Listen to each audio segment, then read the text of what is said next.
A man accused of murdering a family he was living with admits he did it. His guilty plea allows him to avoid the death penalty. Harry Mapps pled guilty today to 3 counts of first-degree murder.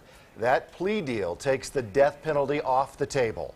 KRDO News Channel 13's Michelle San Miguel has more on the emotional day in court for the victims' loved ones. What first looked like a devastating house fire in the small town of Rye quickly became the scene of an arson turned murder investigation, all on the day before Thanksgiving. Now, 5 months later, Harry Mapps admitted he did it. He told the judge he murdered Kim and Reginald Tuttle and their daughter, Dawn Roderick. Several of the victims' relatives spoke in the courtroom today, including Roderick's 12-year-old son. He talked about how his life has changed and how difficult it has been to focus on school since his mother was murdered.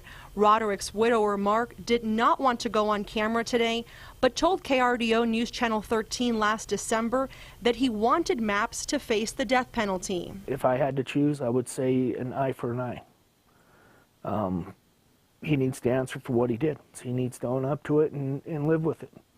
If it cost him his life, it cost him his life. Roderick told us he wanted Mapps to be executed, but didn't think that would be best for his children. He wanted to spare them a trial and the details they would have heard. It's very difficult for the state to argue to a jury or a judge to put an individual to death if the family's not in favor of it. The Tuttles' history with Mapps runs deep.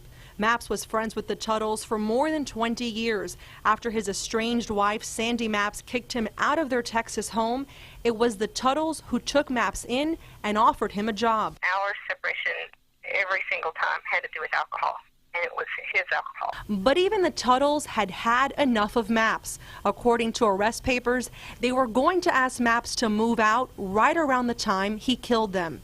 In Pueblo, Michelle San Miguel, KRDO News Channel 13. Mapps will serve 3 consecutive life sentences without the possibility of parole. Now, the judge told Mapps his actions were senseless and evil. Meanwhile, people in that small town